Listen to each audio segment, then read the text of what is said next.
That's right. Yeah.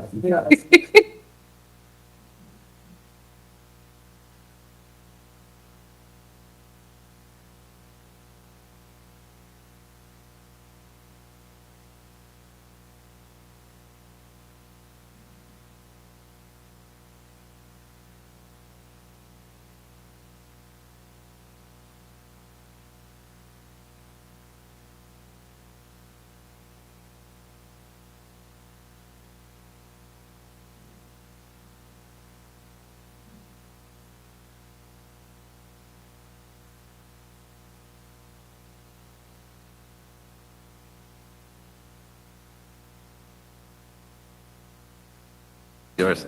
Am I on? Can y'all hear me? Yeah. Sometimes I need to shout over my. Welcome back, everybody. It's nice to see you all. Mr. Smith, you're welcome you back. You know you'd have a 4-hour personal catch-up session available to you. I think I mentioned it, you seem not interested, but if you want to think it over, it doesn't involve drinks. All right, before we begin today, I just want to confess to a rookie mistake as chair at our last meeting. Right at the very end, when there was literally 1 minute to go, I recognized one of our members, Mr. Hurley, for a motion that he made to present a group of suggestions he wanted us to consider. Was a lot of them. I think in the spirit of collegiality, I said, yes, let's move forward. But, and you had a handout, appreciate that.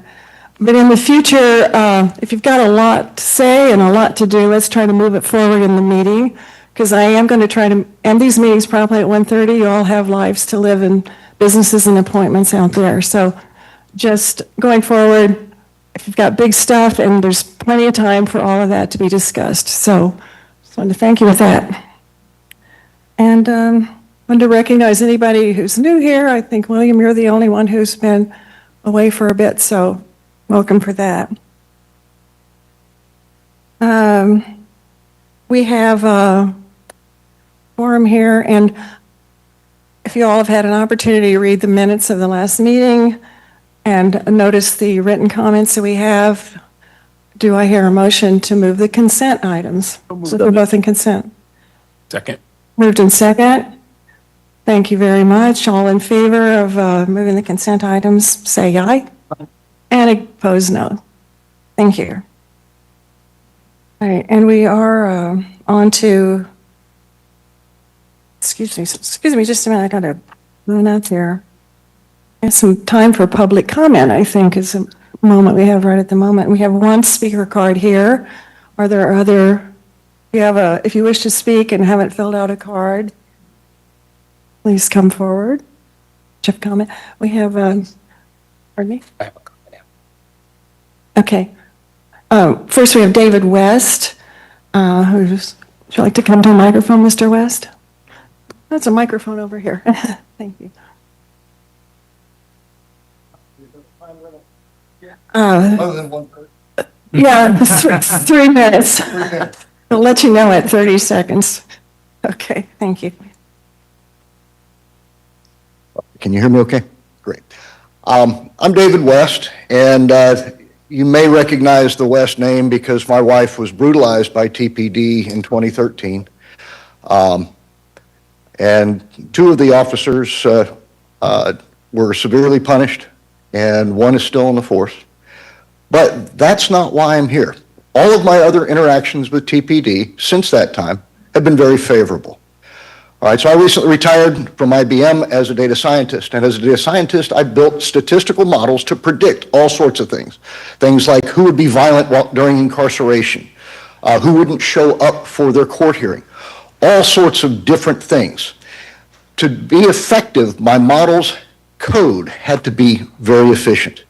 So what I'm here to talk to you about today is improving the efficiency of our local. What I would like to see overall is a consolidation of the county and city governments into one government, the way that was done in 1969 by Duval County with the consolidation of City of Jacksonville and Duval County, or even later than that, the consolidation of Miami-Dade into Miami-Dade County and the government of the City of Miami. But barring that, how about if we combine Leon County Sheriff's Office with TPD and put it under an elected sheriff rather than an appointed police chief. That would improve our efficiency because you would not need as many highly paid, high-level administrators, captains, lieutenants, chiefs, and things like that. By doing that, we reduce the tax burden on our population by making the government that much more effective. So it's not to get rid of TPD, it's to make policing more effective. Already, somebody can knock on my door from FHP, from FDLE, from the OIG, from TSA, from NSA, from to 10 or more agencies with sworn officers presenting a warrant at my door. Well, let's cut that down by one and just make it Leon County Sheriff's Office and put them in charge of everything. That's what I'd like to see done. So, yeah. Dana, thank you. Are there any others, members of the public to be heard? Okay, thank you. All right, we're going to move on to general business. We have two items under general business. One is the consideration of agenda item A. I think you have that in your packets, which is the relationship between the county and municipal, county and city ordinances that we've discussed just briefly. I think county staff, Ken, are you going to handle this one for us? Thank you. Back again. Last meeting, I think all of us on the staff side, we each independently promised no more planned presentations from our side, but truth be told, that was before you requested additional information. So we provided that information to you today in your materials, and we went back and forth. How many slides should we prepare? But I think we can just get through it with a quick overview. No slides. We're going to honor our commitment to no more planned presentations, at least for another day. So no formal presentation. I just want to do a quick recap of the last meeting, highlight some of the information that the committee requested. It's in your materials today. But before we get started, just a reminder to set the table for everybody so we're all on the same page. The board, the county commission, didn't set any parameters for this body. You're free to address and discuss whatever issues that you feel is important and appropriate for the county charter. The county commission did evaluate 7, 8 or so issues potentially to ask you to look at. Ultimately, there was one, and it's this issue again before you about whether county ordinances should supersede city ordinances in the event of a conflict. And that's, again, the item we discussed at the last meeting and back before you today. Understandably, when the county commission asks you to look at this, they do so knowing that you're not experts in city and county jurisdictional matters. Nobody expects you to be. This is more of a philosophical question, philosophical issue before you. Some may see the benefit in this, some may not, and that's fine. But ultimately, we're looking for direction from you. You may not be interested. You may think everything's fine the way it is. That's okay. The committee can accept the report, move on to other issues. You have that option before you today. You had that option at the last meeting. But again, you were seeking additional time and additional information, so that's what we have brought back to you today. So at the last meeting, talking about county ordinances and how they relate to municipal ordinances at a very high level, and some of the reasons why the committee might want to consider a charter amendment for ordinances, for the county ordinances to supersede municipal in the event of a conflict or differing regulatory standards. We talked about the benefits of regulatory uniformity countywide, one standard. We talked about more friendly, user-friendly government, people understanding that what happens in my neighborhood is the same requirements as what happens in your neighborhood, especially with a county and one city where the jurisdictions can come in and out on the same streets. You could be on different parts of an intersection and be in the city or the county, or one block away and be in the city and the county, and have different standards and regulatory requirements. We talked about the makeup of the other charter governments in Florida, the other charter counties, and some of the provisions in those charters, and where they specify how city and county ordinances relate to one another. But today, I want to be careful in my use of the term conflict. We throw it around. It implies that there's a dispute. And again, I want to tell you that that's not the case always. There's always ample opportunity for there to be a dispute among local governments. But that's not how this came before you today. The committee wasn't charged with settling a dispute or solving an ongoing problem between the city and the county. The board asked the committee to evaluate the philosophical question at hand. Should a charter amendment be placed on the ballot, providing county ordinances to supersede municipal ordinances? Again, in case there's differing requirements or conflict. I think it's important to remember that in your deliberations today, that this question didn't arise from a series of issues that the board is looking to you to resolve. And in presenting the materials at the last meeting, staff, we tried to provide real-world examples and recent examples, things that came to mind, things were practical that you can relate to, and where the city and county regulations differ a little bit. So it's easier to appreciate some of the differences and how they impact our real-world lives. And you move away a little bit from the academic and see how it applies, whether you live in the city or the county. And in some cases, those examples, some cases they're very important issues. We talked about public safety and first responders, but in other cases, like in your materials today, they're not as critical. They may be more public interest, but again, there's differences, and people value those differences as they wish. So at the last meeting, following the presentation and discussion, the committee sought additional time. As you know, we were running late, up against the 1:30 window, and asked staff to bring back additional information and examples on regulatory differences between the city and the county. We did that today in your materials. These are issues we've just identified in the last few weeks in response to your request. Again, not issues that come before the county commission or the county commission's pointing to saying, this is why we need a charter amendment. These are examples that we use, 4 of them that we use, because they're the differences that we know about today. They're the known knowns. But we also know in the future that we're going to have regulatory disputes that we can't anticipate. They may be with the city of Tallahassee. They may be with 2 other cities that aren't yet conceived that are going to be in Leon County. We don't know yet. So in today's materials, we've got 4 examples of differing regulatory requirements across 4 very distinct subject matters. Not going to spend a lot of time. It's a quick read in your materials because, again, it comes back to the philosophical question and how you feel. Can I just interrupt to say page 10, 11, and 12, you'll find those specifics in your agenda.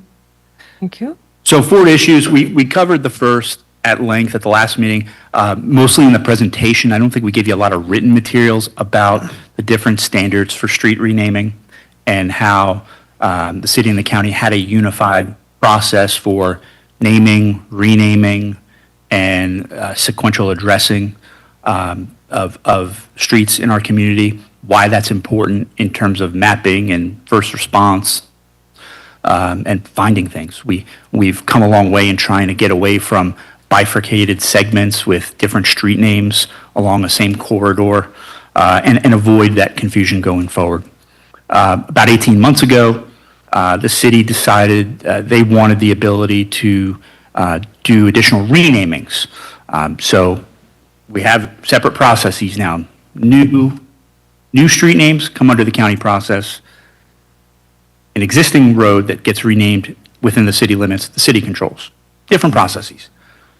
Cities renamed about 9 roads or so in the last 18 months. In fact, last night at the commission meeting, city commission meeting, they requested another street renaming. So that'll come back at a future city commission.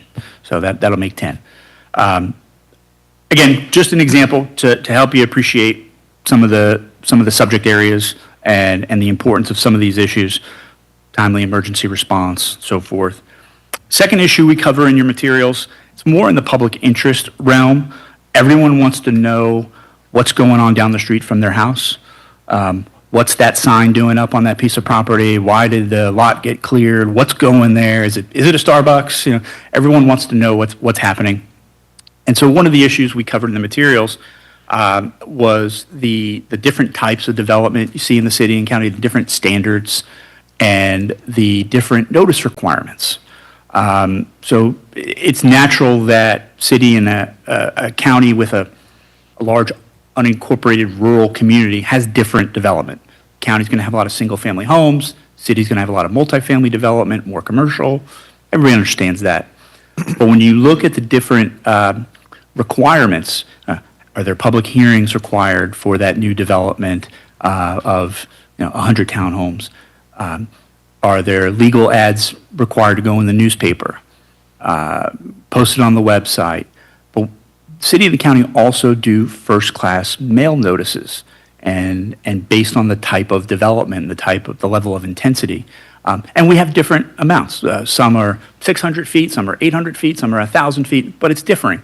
And so if you live in proximity, if your neighborhood is in the city and right down the street, neighborhood's in the county, some might be getting notices, some might not, depending on what that new development is in. Is it in the city or in the county? Again, just a public interest issue. We have different standards for how big the radius is that we're mailing out first-class notices to inform people, hey, there's this new development coming in. Here's what it is. Here's where you find more information. Here's when the meeting's going to be. Just pointing out the differences again. Not a conflict, not something that's in dispute between the city and the county, just policy decisions that have been made at the commissioner's level that how they want to move forward on these. Another recent one came up in late 2024. The Humane Society of the United States was, I'll frame it as shopping, but they were advocating for a model ordinance that would prohibit the retail sale of dogs, cats, and rabbits. And the intent was to encourage pet adoptions and decrease the number of animals that wind up in the animal shelter. So worthwhile cause. In advocating for this separately at the city and the county commissions, the county commission took it up and ultimately adopted this ordinance prohibiting the retail sale. This was in early 2025. There are exceptions in the ordinance for breeding and for pet adoption activities, but today the county prohibits the retail sale in the unincorporated area. We grandfathered in one existing business at the time that was still selling rabbits. So if or when that business goes out, it's going to be completely prohibited in the unincorporated area. City opted not to adopt the model ordinance. Commissioner Lindley's looking at me like it's big advocate of the animal shelter. I remember. So the city opted not to do that. So you have different standards if you're in the city versus the county. Okay, not weighing whether that's good or bad. Just different. Maybe people find that confusing. Maybe they don't. Different standards. During the discussion at the last meeting, we talked a little bit about the fourth issue that's in your materials today. Also another example of not something that's come up in a very long time, not a conflict, not a controversial issue that I'm aware of, but different hours of operation for bars in the city limits versus the county limits, when you can and can't sell alcohol on premises at a bar. There's a 1 hour difference for the most part. There are some minor differences, but basically in the city, you can't sell between 2 a.m. and 6 a.m., and in the county, it's 2 a.m. and 7 a.m. Again, 1 hour difference, not a big deal. The county has some other limitations on Sundays and some exclusions, but again, not something that's been controversial. Just wanted to point out, hey, we got different standards.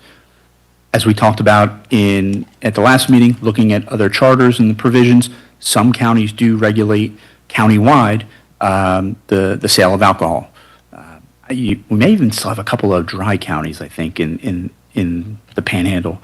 So again, just wanted to highlight some of this information that the committee requested. I know we're getting into the weeds with some of these issues.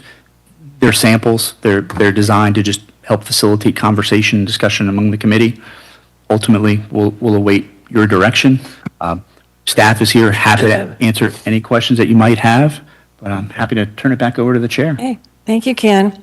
Appreciated your comments, especially that we're not here to solve current problems between the city and the county. These are long-term issues that will be, if adopted, they're in the charter for a long time to come. So we're now open for discussion. As you see in your packets, there are basically 4 different options that are presented to you. We might come up with a 5th, but the 4, as you can see, are just accept this and table the motion.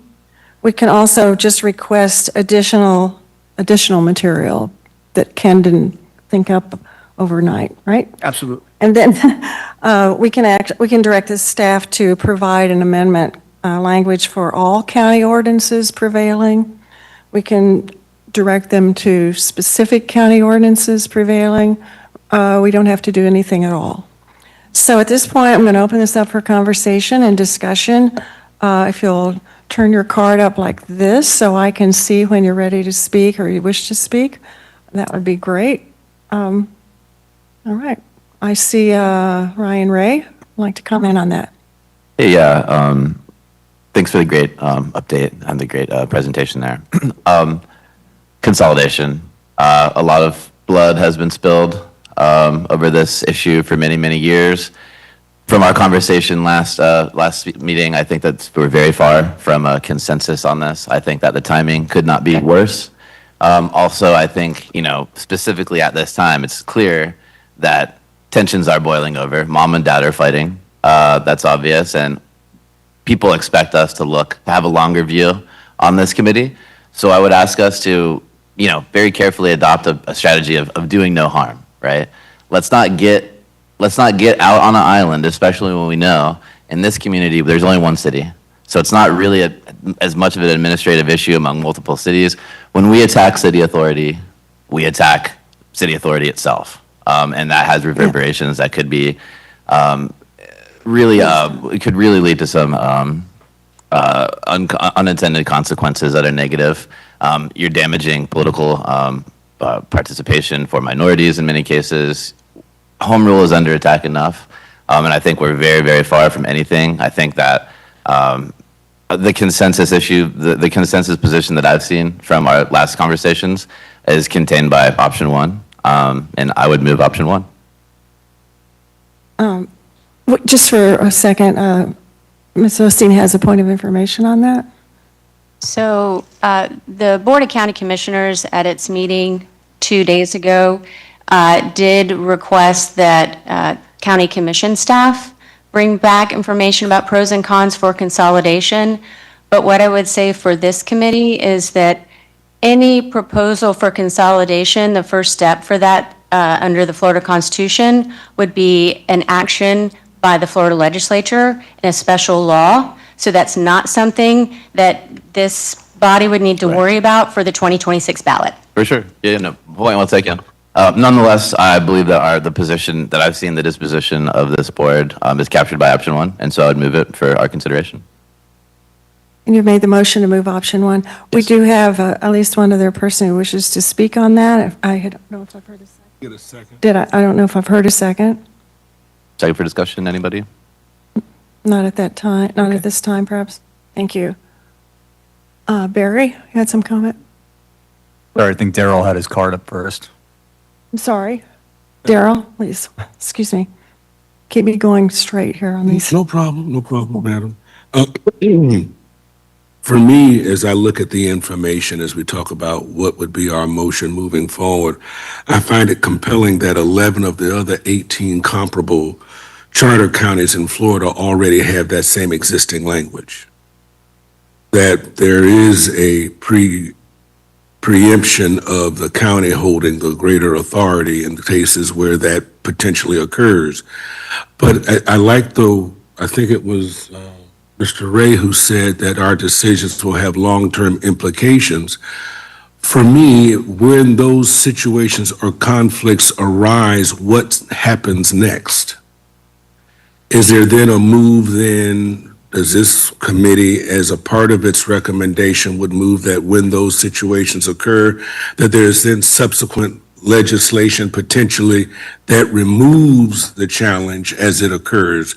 We have correctly identified at the behest of this committee 4 particular circumstances where we see already existing, and those are ones I can imagine occur most frequently, street naming and the like, and the challenge between whether or not you go and get your beer in the city or the county after hours. But in other cases, because as I mentioned the last time, particularly when citizens may bear the brunt of any legal challenges that may occur, what happens next? Where does a resolution occur so that that is not something that we frequently would have to be, if it's correct, arbitrated a second time after it has risen to our consciousness. So that would be my only question. I see that it's done in 11 other counties, and if we were to adopt it, where is then the resolution where that conflict doesn't occur again? Thank you, Mr. Jones. Just without objection, do you want to speak to this at all at this point, or just have others discuss? I mean, what happens if this is adopted? Do you then go back to the county, so an ordinance somehow enacts steps that would take place unless we already have it? So when that conflict comes up legally, or statute that has not risen amongst these 4, when it comes and it is resolved, then what does a county or the city then provide resolution so that they then are on the same page of that resolution, that conflict does not occur again? Right. Ken, do you want to speak to that, or we can? Yeah, Chastity? So Committee Member Jones, in your scenario, I just want to make sure I understand your question. If this committee were to advance, are you saying just a complete preemption or just selective preemptions? Well, Complete? if that's what we see in the other counties, then that's a complete preemption. Okay. The opposite. Right. The majority of counties provide for municipal ordinances to prevail in certain situations. All right, then yes. Okay. So these would be just selective? Similar to the county's environmental standards. Current. Yeah, so this is the same as what would happen the last time the county adopted the minimum environmental standards. It's my understanding there was a period of time during which there was evaluation of what those minimum environmental standards should be, and then ultimately those went into effect. And so after that time, the city is now still entirely capable and able to adopt its own environmental standards as long as they exceed that floor that was established. So if you're talking about a scenario where it's a floor has been established as opposed to a complete preemption, that's an example of what's been done in the past and what I would envision would happen in the future. For other types of preemptions, it would depend on the topic, really, and what would be necessary to reconcile what currently exists in that area, whether it's something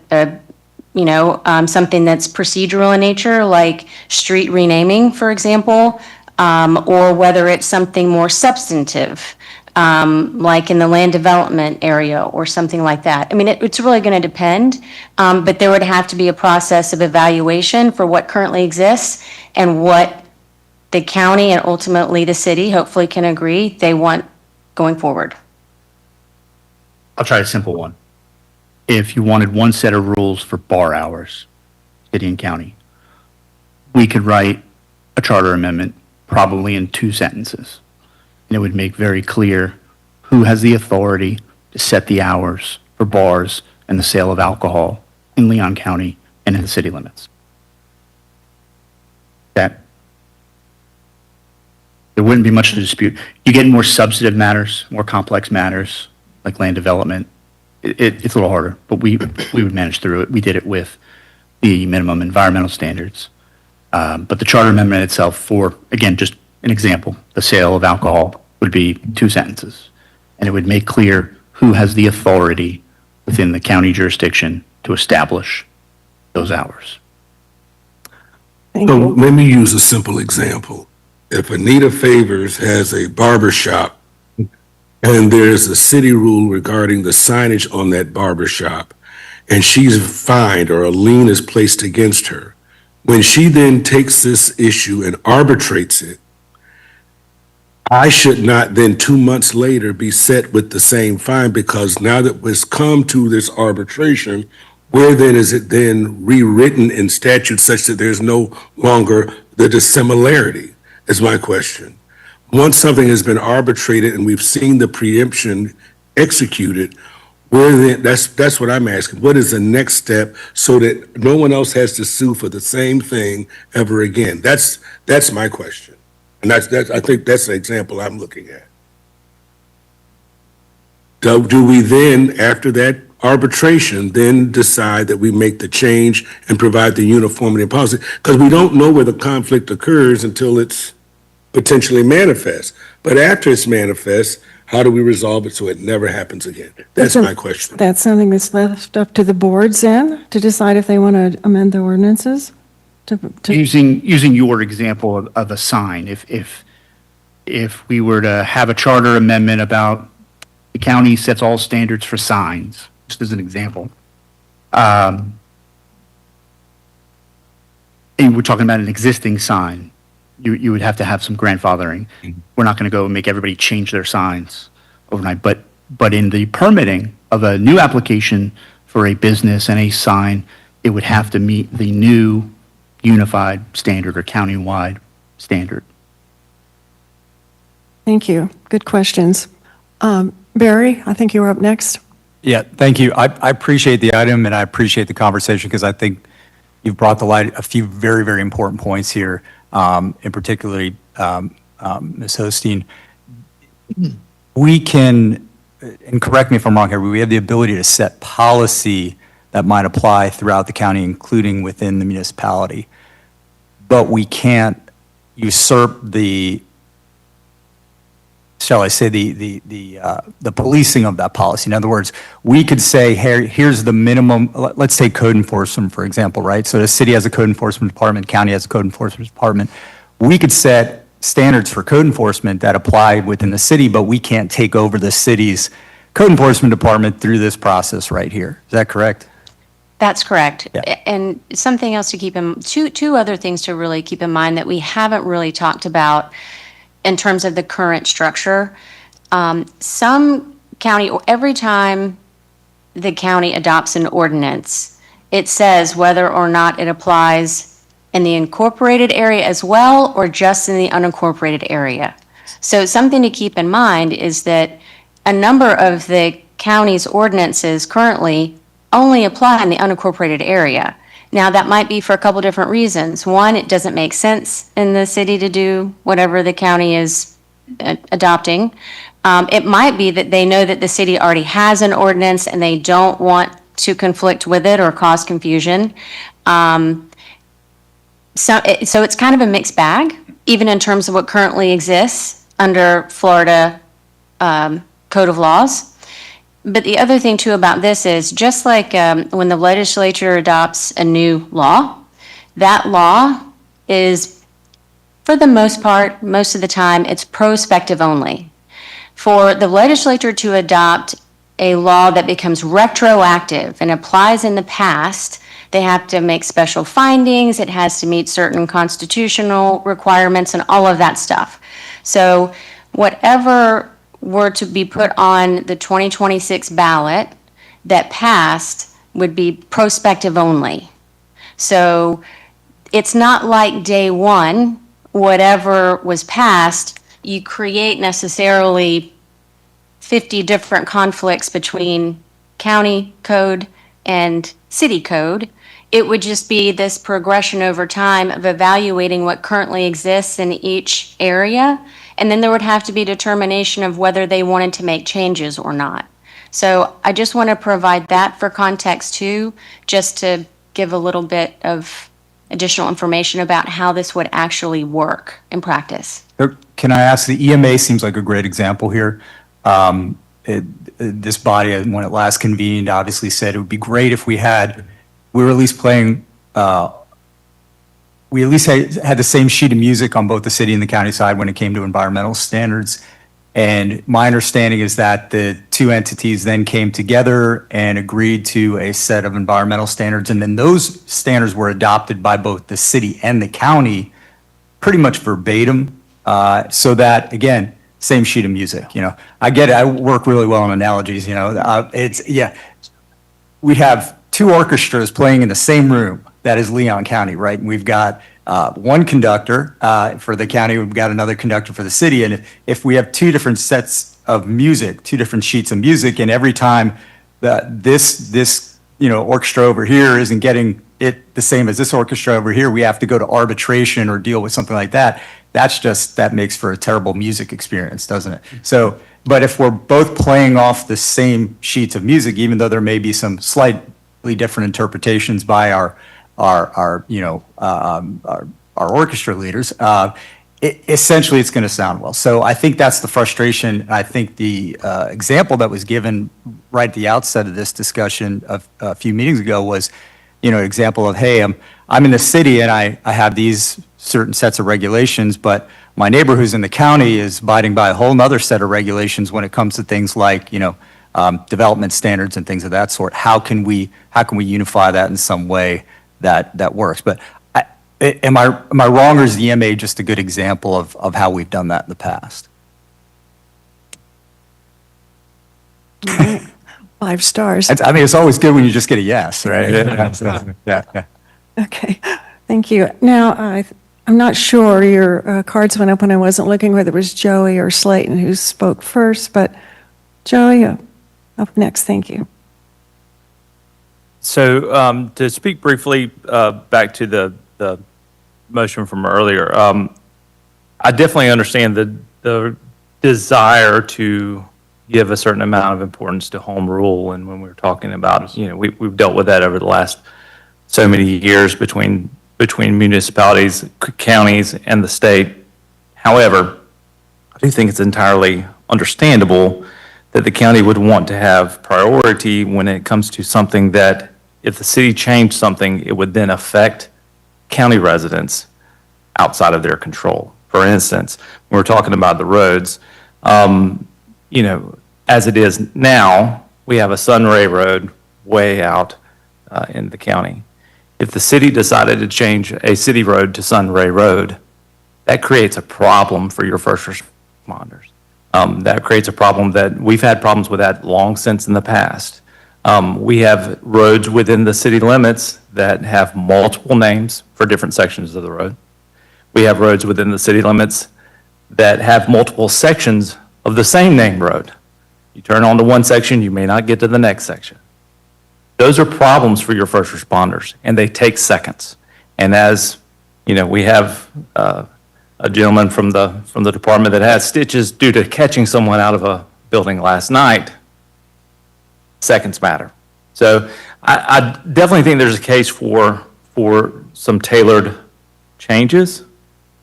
And as you're saying, the majority of other counties in our situation have basically gone the route of option 3, right? Where you're making tailored changes, right? So with that in mind, in the discussion with the county commissioners, when they opted to have this as a priority for them, did they give any areas that were priorities, or is what we're looking at what y'all best identified as the areas of concern for administration?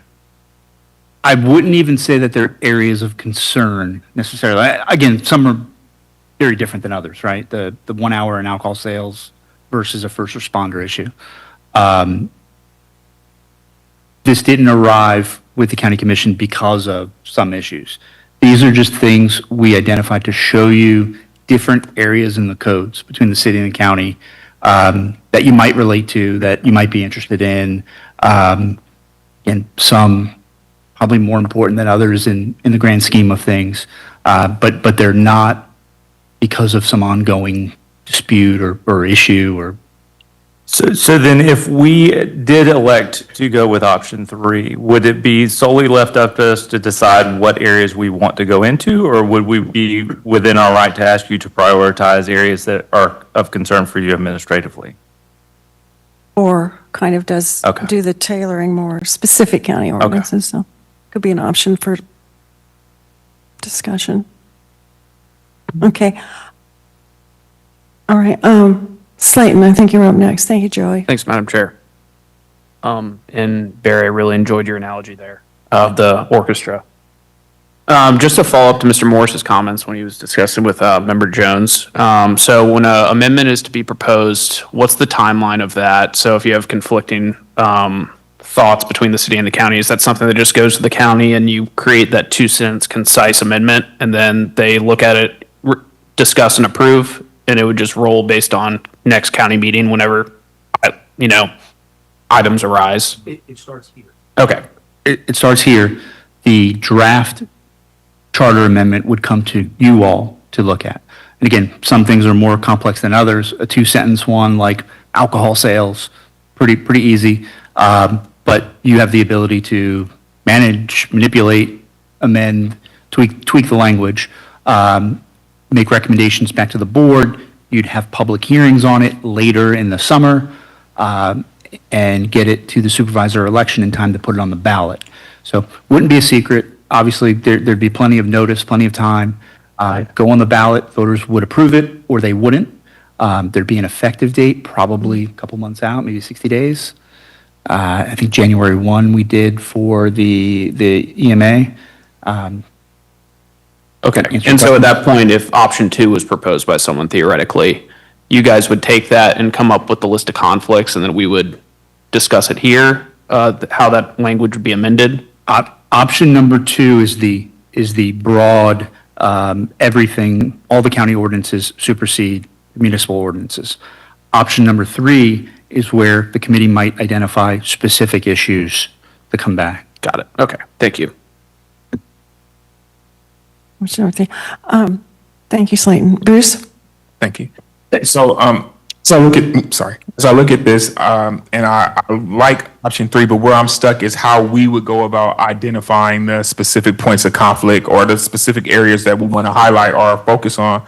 So I'm looking for guidance on what are some methods where, even if we came back with option 4, where you would be able to give us feasible ones that are in the county's interest. And I'm thinking about people outside of the meeting and citizen input. There might be areas we're just not privy to at the moment. And what would be the best way of going about soliciting those so that we can make sure we're looking at the full menu of options there? You want to take that one? Yeah, I guess I could. There's really 2 ways to approach it. Again, there's conflicts and disputes, and then there's differing ordinances. We're always going to have differing ordinances as different bodies, and maybe 20 years ago, the city updated some ordinance, whereas we just updated it 5 minutes ago. But I think you almost answer your own question. If there's not something of mind within this body, 21 people, if there's not something pressing, if the information you've received doesn't cause you to react or want you to, do something about it, I think that's also the answer. That maybe there's not a specific pressing issue if you don't have one. But again, it's a big body, and that's why we're all here. And it's important to note the board didn't advance this issue because there's a specific issue, just more so for you to consider and evaluate as a policy matter. But I'm just curious, your question, if during public hearings, so we have language, we have a tailored proposal of some sort, if during public hearings, the public comes up and says, well, hey, you all just completely didn't respond to this particular part, does anything happen after public hearings that we change or we amend, or once public hearings start, our work is kind of done in terms of crafting and drafting the language, correct? The language would come back before, a draft charter amendments would come back probably after New Year's. The public hearings wouldn't be until summer, and that's the final stamp of approval, and that's the language that would go on the ballot in November. So we're the funnel for getting information now from the public, that's part of what our tentacles are out there in the community. Madam Chair, County Attorney just nudged me, a quick reminder that the committee's ultimate recommendations have to be approved by the board. I by apologize. the county commission. Yes. Right, so we don't get the last word. Linda, you're done? My comments were along the Certainly. same line as Joey and Bruce's in terms of how we determine what those areas may be. Because when I look at the other counties, I mean, it's all over the place. And essentially for us, it could be all over the place. And so we want to do something, I think that's effective and that is appropriate for our county. And if our role then is to listen to members of the public to determine what those areas are, then we've got to open some ears, I think. That's right. William Smith, I think you're up next. Curious if there were specific issues that people.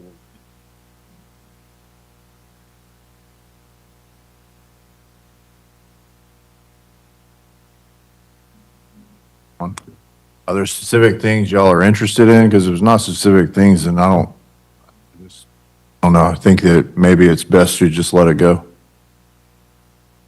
All right, thank you. All right, we have several speakers over here. I think Dr. Kessler, and then Anita, and then Max, and back to you, Ryan. I think Anita was ahead of me. Were you? Okay. I appreciate it because sometimes I'm looking here and the cards go up. So thank you for keeping us honest. Ms. Favors?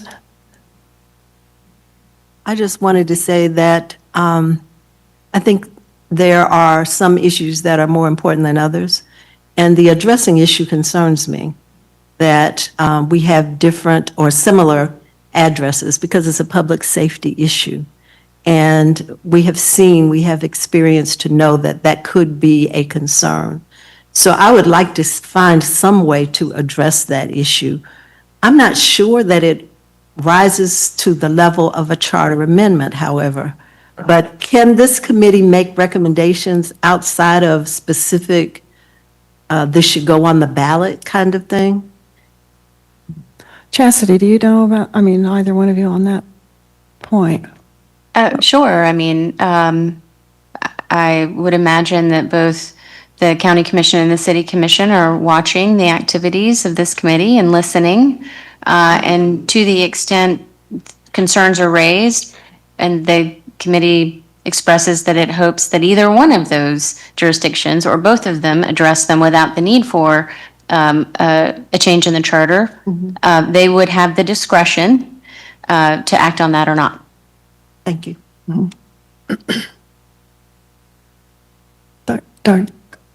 Max?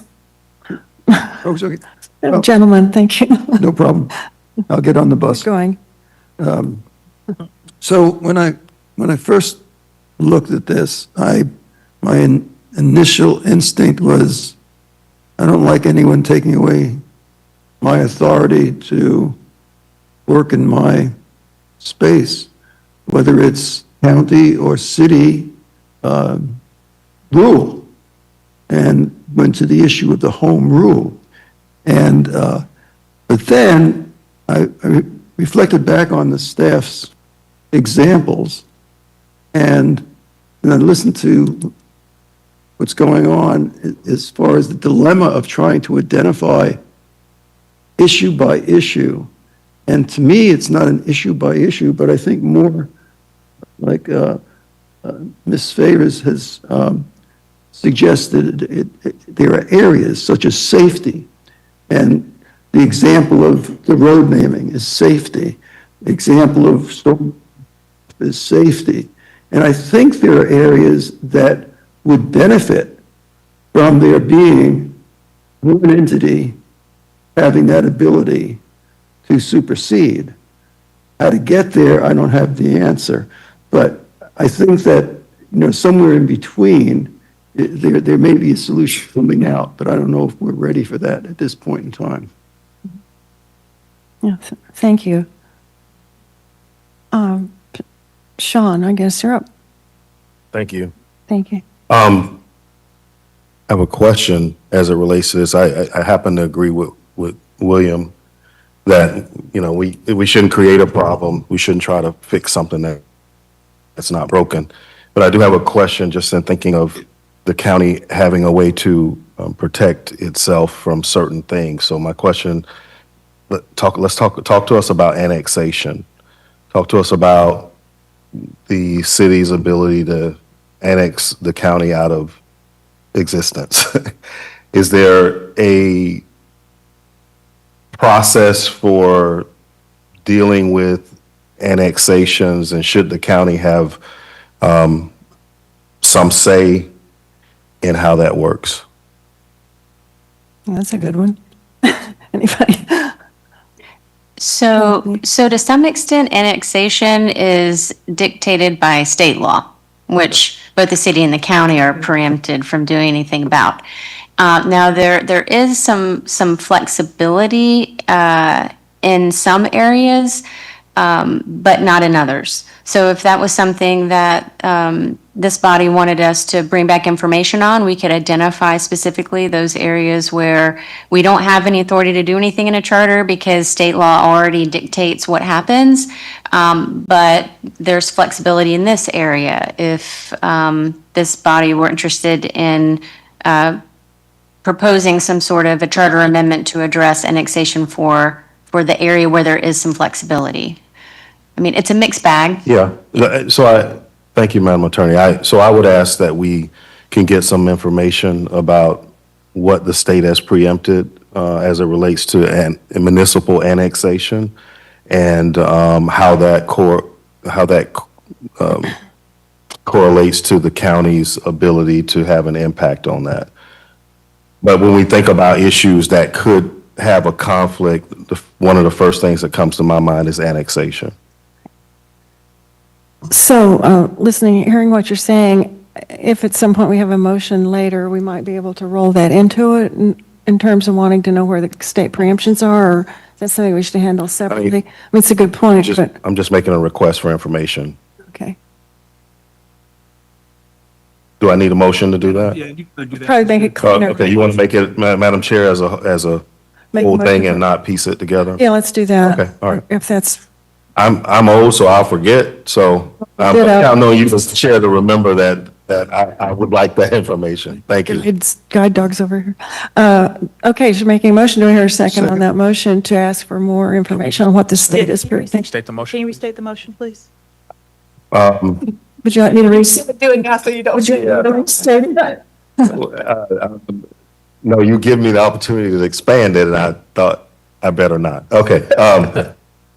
I'd like to make a motion that we ask Madam Attorney and appropriate folks to bring us back information as it relates to annexations, any state preemptions related to annexation, the city and county's ability and flexibility to practice annexation, and their correlation as it relates to that. To annexation, not everything that this. No, I think to William's point, I think if we're going to look at this issue, it's really the issues where there could be conflict, right? In areas where it's delineated, how you say that word? Delineated. Who can do what? We don't need to explore that, but annexation comes to mind because it's something that if the city can annex addresses that are in the county, that could have a huge impact on in a long-term basis on your governing. So that is a motion just on Yes. annex specifically, and do I hear a second on that I don't need a motion? second. Max, a second on that. All in favor of requesting staff to give us more information specifically on state preemption on annexation issues? All in favor, say aye. Aye. And those opposed, say no. Thank you very much. Motion carries. Ryan, my apologies. I think I skipped over you. I'm not my mother. I don't have eyes in the back of my head. Good order. Yeah, I just wanted to agree. I just wanted to echo what board members Smith and Pittman said. I think we're going in a good direction. There are other players in the room as well in our beautiful symphony orchestra. There's the state and there's the federal authority, and they're very acquisitive to take it away from lower. So once we go down that road, I just think that I'll just caution us to be careful about that, and I kind of like the direction that we're adopting. So thank you. Thanks so much. Barry, I think you're up next, and then Bruce. Max. Gosh. We can do discussion on this if there's a second, but and I don't mean to shut off discussion by making a motion. So it sounds to me like there's a consensus to accept the report. And I think earlier when there was, when we were looking at option one, it was probably just because people wanted to make sure they had an opportunity to talk. And I think that that word in option one there, table, is kind of a strong word. I don't think it's any desire of this body to never look at this power again and this authority of the county. And I think this has been we've all learned something about the county has an ability to look at city powers if we want to return to this. But I think for now, looking at one of the issues raised by City Manager Favors, that we ought to look at the addressing issues. So I guess I'm suggesting making a motion, accepting the report, adding something for the addressing issue, and just everyone keeping in mind that we can always bring this back if there's any other issue that we want to look at as this goes on. That's your motion? Wait, what's the motion? Okay, so it's the motion? to accept the report, number one, plus what City Manager Favors brought up about the addressing issue. So having this addressing issue come back, and then also just knowing that if there's any other issue throughout the course of the charter review that we want to look at, know that we're not tabling this forever. We can always bring up other issues as they come up. I just have a question on this. I Yeah. don't know what the formal procedure is. Yeah, I'm just sure. a lousy banker, but is there another way to do the addressing issue rather than a charter amendment? That seems like we should be focusing on big picture issues, and the street addressing, in my eyes, seems like something we can solve in another method. Okay, hold up for a second. I'd like to know if we have a motion on the floor. There are several people who still have their cards up to discuss, I don't know what. And so at this point, I'm not sure with Robert's Rules of Order would say carry on with the rest of those who have discussions, or if I heard a second on this, I mean, I don't want to cut off discussion of anything else that might be coming up at this point. I mean, it might be a motion you want to save for a little bit later or not. I want to. I mean, Other members who want to share additional ideas, and I also wanted to mention that I do intend to bring up two other ideas towards the end of the meeting as well. And so what I'm saying is I'm not sure what your motion. so there's a motion on the table. Yeah. So you have a motion and a second, so I think the current proper channel would be to have then discussion on that. Right. Yeah. On that discussion, on his discussion. Oh, fair enough. All right. That sounds proper. Rajala. So discussion on this motion alone, on his motion alone, which is. And to be clear, the motion did not intend to impose the charter solution to this. Mr. Smith, as you bring up, if it can be resolved in some other way, I think that would be some of the analysis that staff would bring back. So clearly state your motion again, and then we will discuss the motion. Okay, so the motion is option 4, committee direction, which includes accepting the report, as well as City Manager Favors' recommendation about the addressing issue, to have staff bring back information about the addressing issue. And also, we all can bring up these issues if any of them come up in the future as well. All right, we have a second on that. Although those who'd like to discuss it, Yes. I would. Madam Chair, maybe it's just me. I'm a little confused now. I heard Mr. Pittman ask for information to come back from staff, and it pertains to this issue right here. Does it not, Madam Chair? Broadly. So, I Broadly. mean, so if we're asking, which we passed, a motion to bring back information on this item, why are we going to pass this item right now rather than wait on that information to come back and then make a decision? I'm confused, but maybe it's just me. But if we just, like I said, we just did, we passed a motion for further information. I think we should wait on that information before we have any other motions to deal with this particular issue. That's my 2 cents. Thank you very much. Bruce? Yeah, so mine was a friendly amendment to add additional information requests to that, to Max's motion. And that would be to have someone from the city perhaps explain what ramifications this might have for them in terms of their perspective of it. Oh, it's exciting. Do that. It's a friendly amendment. Is that a friendly amendment? You would accept that? Okay. Do we need a second on adding on to? Yes. Yeah, that's Joey. Joey?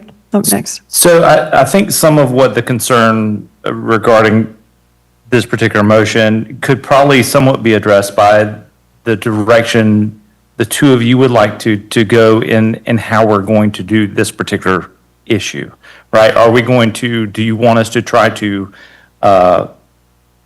make motions on specific areas in which we want preeminence given, and then it all be cobbled into one document, and then we approve that particular document? How do you want to do that?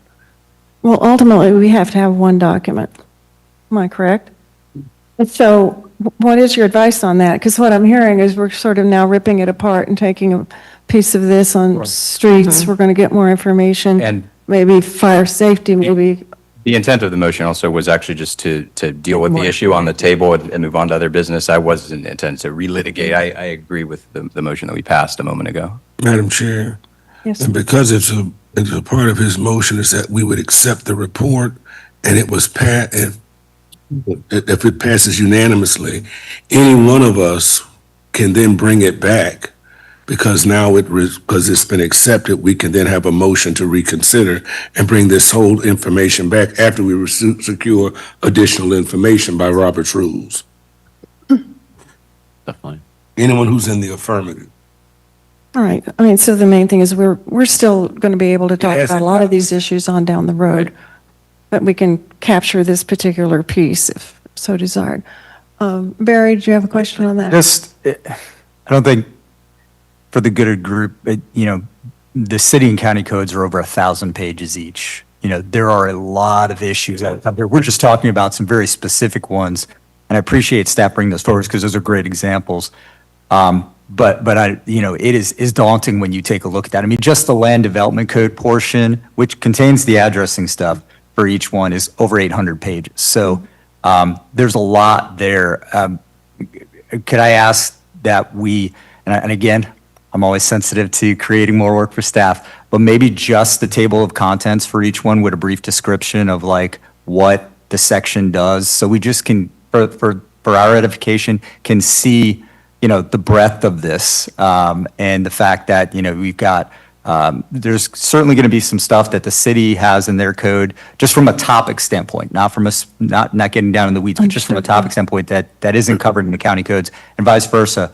And then you're going to start to see those areas of similarity, where the county and the city both have policies on a very similar issue, I think, or at least, again, at the broadest level. So, I mean, I'm literally just meaning the table of contents from each one, and then just like a 2-line description of, this is what this section, does. And maybe that'll help guide this conversation as we move forward, because we do still have 23 more meetings. Well, we have 6 more meetings. And Yeah. Yeah. So, we still have a lot of meetings to discuss this. And I think from what I'm hearing from the group, everyone wants to continue the conversation. They don't want to close the door on it just yet. Am I right? So I don't know if that becomes part of the motion to include this request for further information of various Yeah, contents. I think I would consider that a friendly amendment if the group has no issue with that. Considering it as a friendly amendment, or is this not just information? Ms. Favors? Can we ask of staff, that sounds like a horrendous task to me. I'm not sure if it is or not, but it sounds like you're asking for 2 months' worth of work. No, I'm not asking for us to compare side by side both codes. I'm literally just saying the topics. And if that is too much, I'm looking at you guys right now. So if you go, holy cow, that is, and Vince, if that is, you're like, that is a yeoman's effort, then. Wow, Barry. No. Let me make sure I'm on. Am I on, guys? Can you hear me? Good morning, everybody. I was trying to see how long I could stay quiet. And for the record, I beat my previous record by 35 minutes in a meeting. So, but no, Barry, I just don't know if it's going to get you what you want. You know what I mean? The beauty of being a staff person is, so we don't know coming into it. It's sort of a temperature check too. So this group could feel like, again, at a very high level from a home rule standpoint, we don't have any interest in talking about much of any of this, stuff. And then we try to give you some examples which sort of illuminate, hey, this is how broad these are. There are examples that could kind of show up in a lot of the different sections of the ordinances and that sort of thing. And please note too, that if we had burning issues, we'd bring them to you. I mean, those would have led the issues for you. So again, it's a bit of a temperature check with you all. And you do have the rest of your time to hear from the public, to get information back on annexation, on some of these public safety issues. And then, with that might, inform you as to whether you wish to pursue a charter amendment on any of those specific issues. So again, we're happy to bring back more information on anything specifically that might interest you all. So anyway. William, did you wish to speak to the amendment? Yeah, I just don't- The motion as I'm just trying to figure out what is the motion, what are the motions? And then I'd be interested in my question again about, There's is there specific- another way to address the street sign issue? It seems like we should be focusing on bigger issues than street signs. No offense to the firefighters. I'm sure next week you won't be able to make it to my house. So the street renaming is codified. And it's codified in the county code and it's codified in the city code. And up until recently, they were the same. And the city exercised its ability and authority to change its code. And because of the current charter provision, which provides for preemption by a municipal ordinance in the event of conflict, that is where we are. So the only other option is the city could, again, amend its code so that it's consistent with the county code and there wouldn't be any conflict. But that is a complete policy decision by the city commission, and that is the only other way to address that issue. And they are the only body that can make that decision, Other than the charter amendment. other than a charter amendment. Right. Or vice versa. Slayton, did you have a comment? Yes, thank you, Madam Chair. That just brought up a good point, in my opinion. If the city goes on and just makes these changes every once in a while, and we just set aside and do proposed charter amendments to specific ordinances, then it could just lead to a rotation of the city issuing other ordinances, and we have to come back to a charter amendment to keep addressing ones that are in conflict when new ones arise. So that's why I think, it's worth thinking about, should everyone in our community be under the same government of number two, and just knowing that the county will have superiority, because I think if we just do these proposed charter amendments to specific issues, we could have a situation in which the city amends it on their own and then we don't talk about it for 8 years and we have to go back and just chase our tail around. So just a thought. So that's a thought, not a substitute motion of any sort. Okay. If there's not any further discussion on, Ms. Favors, did you have another comment? Cards up. That's all right. It's okay. I know what I wanted to ask. When, I'm moving kind of forward, when our report is finalized, will whatever is submitted on the ballot go as a complete report or as individual amendments for the public to vote on? Because I'm thinking, depending on how much we have and how complex it is, that could be pretty complex. If we're doing it on a amendment by amendment basis, that will make a difference. It has to be amendment by amendment, yeah. Okay, thank you. All And approved right. by the board, of course. Hmm? And approved by the board. Yes, And single yeah, subject and all yeah, kinds of other things yes. yeah, that we have to abide by. All right, then, without further ado, Mr. Hurley's amendment or proposal was for option 4. It was seconded by Mr. Davis. All those in favor? Signify by saying aye. That's offensive. All opposed, say no. Motion carries. Thank you very much. All right. Move on. Mr. Hurley, another motion coming up? So. I'm sorry. Point of order, before we go in. Yeah. Okay, so I'm concerned with the item that I brought up at the last meeting, that its place be preserved as the next item that would be coming, and that's dealing with the ethics and the Inspector General. Inspector General issue. Get into that section. Yeah, that is part two of Yeah, our the- deliberation. The very next today. item on your agenda, we're gonna get into all of those issues. We're gonna have this, again, the committee, we're gonna identify all the issues. The committee can ask questions about them. You'll vote on them. You'll decide what comes back as agenda items, and then it'll go from there. But we're getting ready to go into that process. Okay. All right, okay. No further discussion on county's projects. Okay, we're good to go? Max, you're up. So there's been some issues going on that have not necessarily gotten the public attention yet between our public safety partners, and there's been conversations with county leaders and some of our leaders in the sheriff's department to look at and have a conversation about the consolidation of law enforcement in our community. This is a conversation that's been happening over a number of years, and rarely have we ever focused on the question of law enforcement consolidation. And I want to be clear with you all that I don't come to this with any determined mind about what is the best resolution to that question. The conversations that we've had with the sheriff's office have been about having them come before this body and answering 3 questions. The first question is, what are the current disadvantages of the 2 departments being separate? What are some of the issues that come up? The second question is, how would consolidation of the departments solve those issues? And then the third question would be, what are the challenges about consolidation of law enforcement moving forward that would need to be addressed?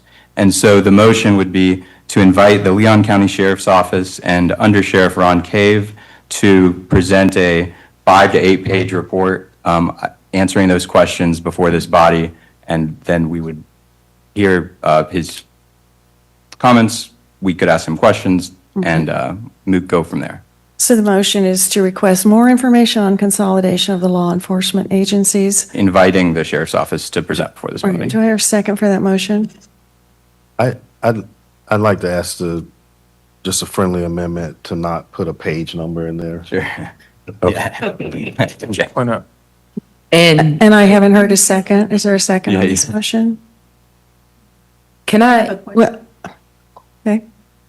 Sure, absolutely. So when we're talking about a consolidation, like there could be a huge fiscal impact.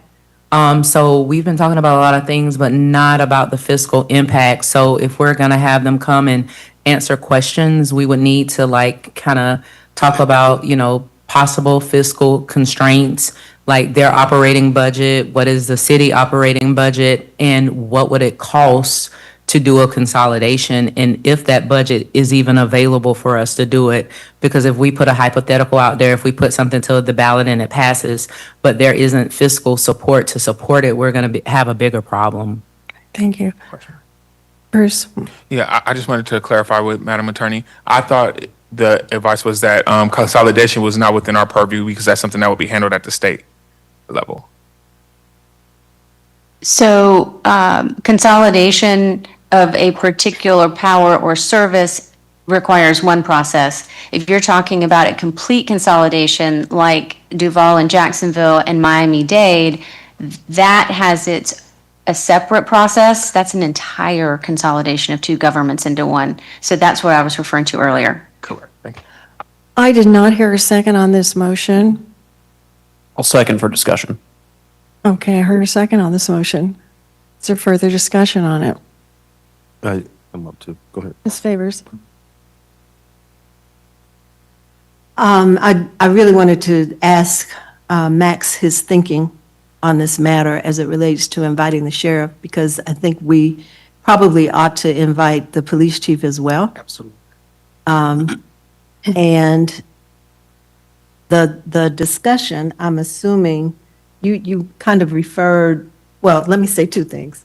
You started off by saying that we haven't talked much about that, and probably in your lifetime we haven't. But in my lifetime, it's been talked about. Good grief, we have talked about it, I don't know how many times. Yeah. Look at Henry Louis Brick shaking his head. I think he's, yeah. So we have talked about it quite a bit over the years, but I wanted to make that clear. But where are we going with it? Tell me what your thought process is, just to get that in front of the committee for further consideration. So there's been some jurisdictional questions that have been raised lately, as far as how calls are being routed with dispatch and the watch commanders, and some of the jurisdictional questions that occurs there. And I don't, although as Chair said earlier, that does sound very exciting to bring the Tallahassee Police Department here. I don't have an issue with that, and if that's something that's important to the. Linda, did you have a comment on this motion? I do, and it's along the same lines of Ms. Favors. What specifically would you ask the sheriff to address? Because there are some employment issues that come to play. I believe the city has a union, the sheriff does not. Those kind of things. Are you going to get into those kind of issues? Or is it more generally, I think when we ask him to come, that we need to be specific in terms of the information we're asking him to bring. Committee member Robertson brought up a great point about finances. I think that should absolutely be included, and that's one of the benefits that people who advocate for law enforcement consolidation have raised, is about the cost savings there. And that's really what I think we'd all like more information about. The Charter Review Committee only happens every 8 years. Obviously, this is kind of the forum for these kind of existential discussions about government and where the roles of our various agencies are. Okay, thank you. Joey? Just for a point of information, I'm sure the locals for those gentlemen and women will be glad to come and share their perspective on the issue. But just as a point of information, both of them now have bargaining units under PPA. Right. All right, without further ado, we do have quite a lot more to discuss today, and we are going to adjourn at 1:30 as promised. So I'd like to go ahead and take a vote on the motion. Sean? Don't look at me like that. What do you want to say, please? Yes, big issue, talked about for a long time. The only thing I'm interested in as it relates to consolidation is there cost savings for constituents? And I think that's the most valuable information we could get is there, if we did things differently, would it save people money? Because especially in this time where affordability is everything, I mean, that's all we're talking about in the tribunals that are making changes, that have the opportunity to make change. And so I'd like to see that. I'd like to try to see things that keep the politics out of it and just deal with, are there savings to constituents in this time where affordability is everything? Yeah. If we can do that, I'm all in for seeing how that could change people's lives and make their life easier. I know county leadership is working on something based on a vote the other day. And since the county commission actually has the last say in this, it might be worth seeing what the county comes back with. So let me end by asking a question. The work that you're doing based on whatever the vote was on the county commission the other day, will it bring back what I'm articulating? Will it bring back cost savings, whether consolidation or the merging departments or all those kind of things? Are you evaluating that and whether or not there'll be cost savings within your? Sure. Okay. Sure. The answer is, it depends. I mean, we're going to bring back an item for the board. We always start at a very high level. Are you interested in this? Here's the big picture. Here's the process. Here's what would be involved, and that sort of thing. And so the first item will be very high level. And then the board will tell us, no, we're interested in going the next step. Now let's evaluate structure and cost savings and organization and that sort of thing. We have to see, the first item, again, will be very high level, and then we'll seek direction from the board.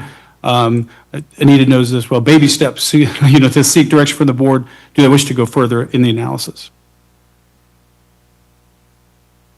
Okay, I bring that up because I don't want to duplicate. I don't want to, I think if they're doing some work that will be valuable to us in our consideration, I think we ought to let them do the work and then let's take a look at it. I'm all for people coming in, but I think we ought to know where we're going before we ask people to come in. And I don't know, I'd like to know what we want from them. And for me, it's all about, hey, does it save people money? Does it give them more money to work with in trying to afford all the things that it takes to raise a family and live in this environment? Also in tandem with that, does it also increase efficiency? Do call response times, do they improve under consolidation compared to being two separate units? That's and the management of those resources to make certain that we are optimizing public safety as well, not fiscally, but also optimizing public safety is the second consideration, perhaps equally important. Okay. Do you want to comment more? Yeah, thoughts on just that? real quick. I know we keep talking about like cost savings, but I do think it's important when you're looking at consolidations to look at like the change management costs, like the costs that it will cost you to consolidate up front, because it could be 20 years on a return on investment. So I think if we're gathering information, like we need to understand how much it would cost up front to make that type of consolidation. William? You heard return on investment, so. I would just, that's probably where I'm going. I'd be interested, Anita and Dr. Lewis, you guys have been around the block before on this, and what happened in previous times and what was kind of the thought process or the reason for not doing it. I don't really interested in reinventing the wheel if it's somebody's already been through it. Right, and I think a lot has changed since the last time we had the discussion. For example, I'm pretty sure that the sheriff's office did not have a union the last time this was discussed. So that was a big deal in terms of having a unionized force and a non-unionized force. I'm trying to think of other issues. There were a lot of citizen comments about feeling that there were advantages to having an elected sheriff and an appointed police chief. And I think some of those probably ought to be considered and looked at. I can't think of anything else. Can you, Dr. Lewis?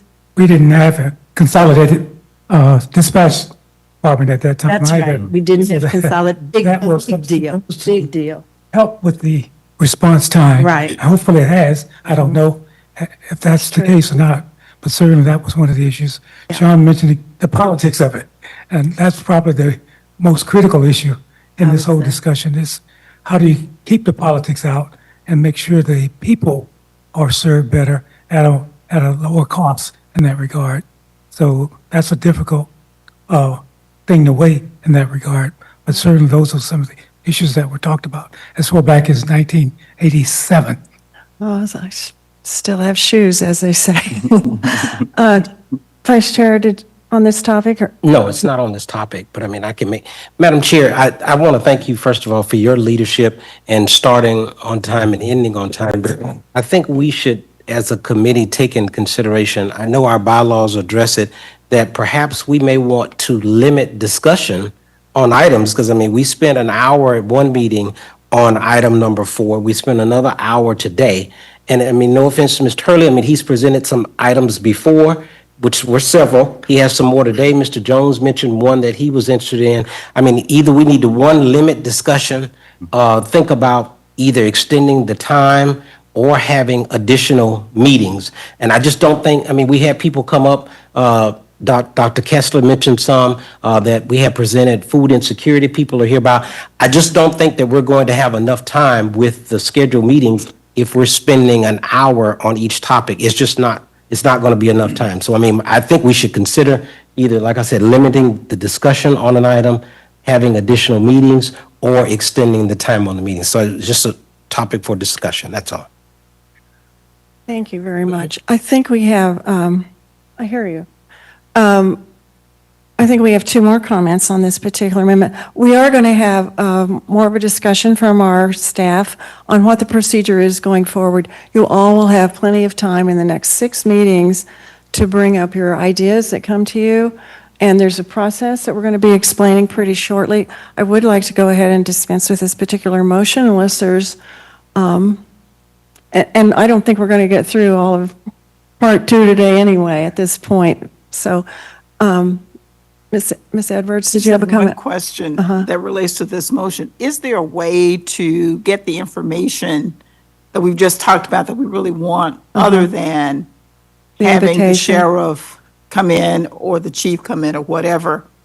Can we even wait for the county's information to see what that gives us and then decide if we need to do something else? How does the maker of the motion feel about that? I think that they're expecting to be able to present before this committee, and I would like to be able to give them the chance to do that. Oh, you do think they're expecting it? Okay. How do you know that? We've had conversations with the sheriff's department about it. All right, then. We'll go ahead. We're going to take a vote on the motion, which is to move forward. Oh, God, I'm so lost now. Option 4. Not option 4, excuse me, but to invite the sheriff and the police chief both and to speak to us with special emphasis on cost and effectiveness and so forth at some future meeting. We don't have time for that. It's been made and seconded. All in favor of that motion, please signify by saying yes. Aye. Yes. And those who are opposed? No. No. We need to Roll take call. we need a roll call on this, please. Nikki? All right, when I call your name, please indicate yay or nay for your vote. Davis Joey, Yes. Linda Bodden Edwards, No. Liz Ellis, Yes. Anita R. Favors, No. Max Hurley, Aye. I'm sorry, Aye. Daryl Jones, No. Howard Kessler, No. Henry Lewis, No. Slayton Murray, No. Heidi Otway, No. Sean Pittman, No. Ryan Ray, No. Shamarl Roberson, No. William Smith, No. Bruce Strobel, Yes. Jarrett Terry, No. Katrina Tuggerson, No. Barry Wilcox, Yes. Chauncey Haynes, Vice Chair, and Chair Lindley. No. Motion fails. What is the vote? Motion fails. All right, we're going to move right into part 2. Okay. Well, hold on, there's been a point of order. So can you give me an idea of, the motion that we just voted on was to have the sheriff's office present before this board. In addition, it was a friendly amendment, I'll remind you all, to invite the Tallahassee Police Department and their leadership here. Where does that leave the motion that was just made? Where does that leave us as far as being able to discuss these issues further? By a simple majority vote, Okay. as put forth So in the nothing, bylaws. nothing has happened to take anything off the table just now. Right, I think on down the road, we have many more meetings, and we're going to be going around. There might be some connections at some point on down the road, so. And so, just so I understand the temperature of this board, what is specific about that is not desired about the conversation? Is there a desire for a conversation, or is it the approach of that? I don't know if that's even an appropriate question right now. I truly would like to move on with our meeting. I know. We're going to have all of us are going to have a lot of time to talk in the next 6 meetings, so the temperature gauge, I don't even know if anyone has an answer. Madam Chair, point of order, can we announce those results, for the record? I know we have Yeah, the clerk here. Yeah, Count was? the vote was What was the vote count? something like, Daniel, do you have the count? Thank you. 14 to 6. 14 no, 6 yes. Okay, thank you. Thanks very much. Okay.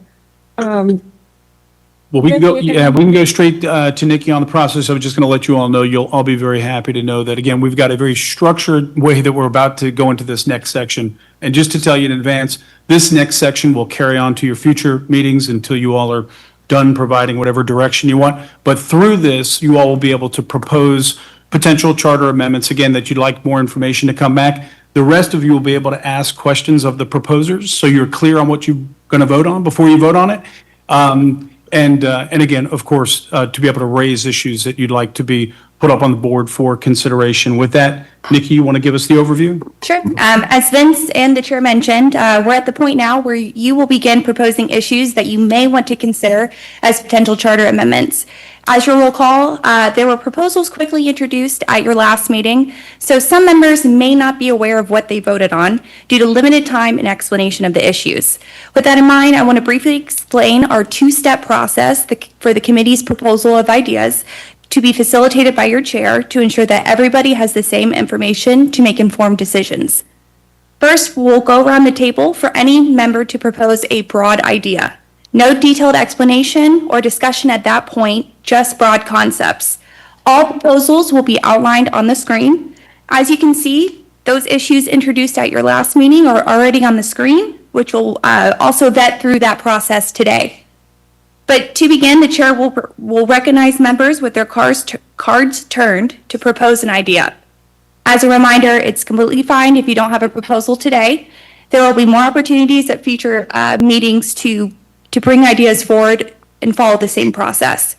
After we've collected ideas, we'll go back around another time for each proposer to take a couple minutes to explain what the proposal is and the perceived need it's seeking to address.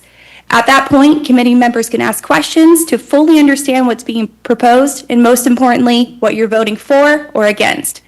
After discussion, if there's interest, the committee can vote to have additional analysis brought back at a future meeting.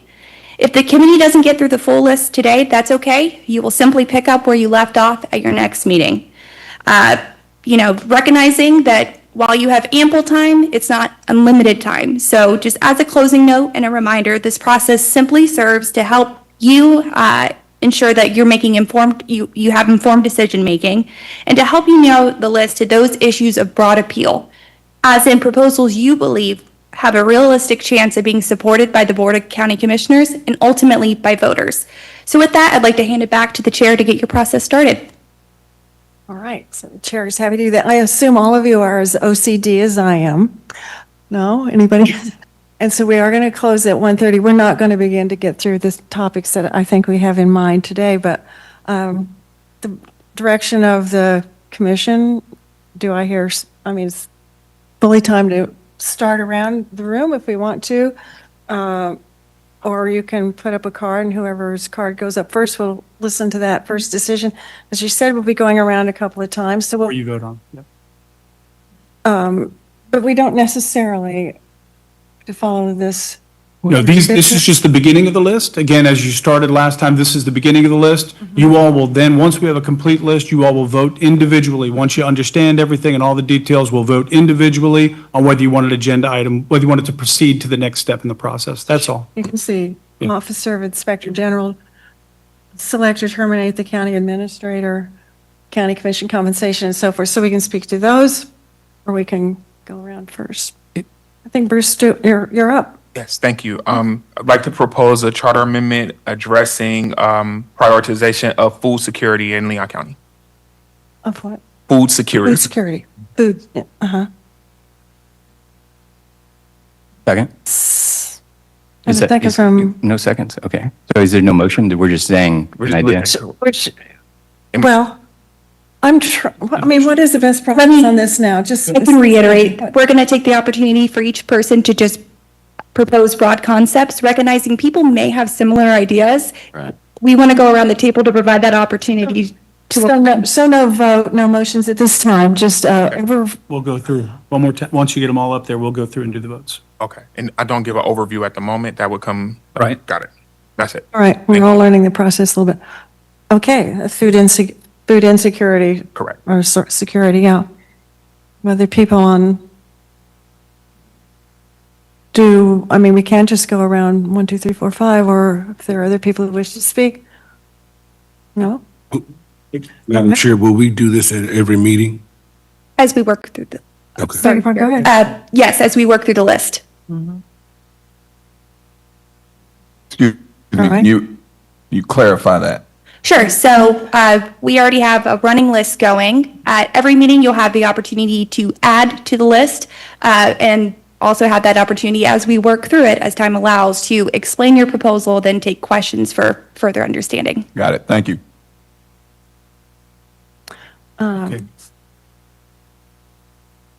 Yeah, I mean, So we can start with the first one for additional explanation. Yes. okay, yeah, all right, thank you. He's up right now. Is this Dr. Gessler? Okay.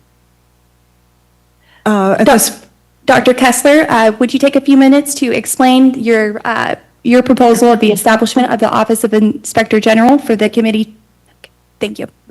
I think 2 minutes or so should do it.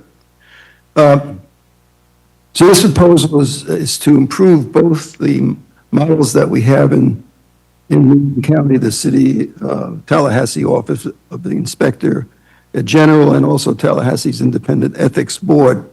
And it's meant to address some of the deficiencies in structure and to be in compliance, more compliance with the published guidelines of the Association of Inspectors General.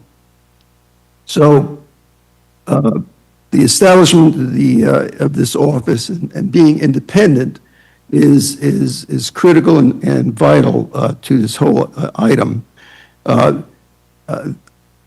There are several methods that I think I may have passed on to staff. They were just suggestions of methods. I'm not proposing any specific method, but the independence is critical, and to avoid conflicts which may arise is the emphasis of this item.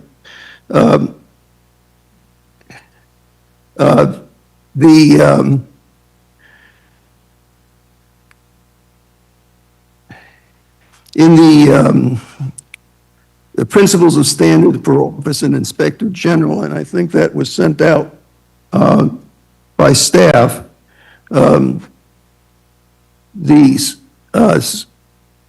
the present situation has scope in Tallahassee, ethics code restricted. And I refer to them because they have that system going for them. But the mission of the proposed Leon County Office of the Inspector General is to remove conflict. And this should encompass the prevention and the detection of fraud, waste, abuse, efficient and effective use of public resources, and promotion of public integrity.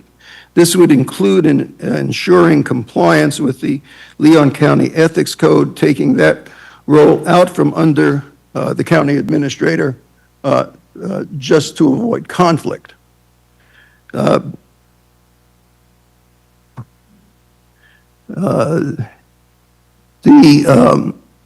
other issue that is wrapped up in this is legal counsel, and providing for separate legal counsel for the Office of the Inspector General.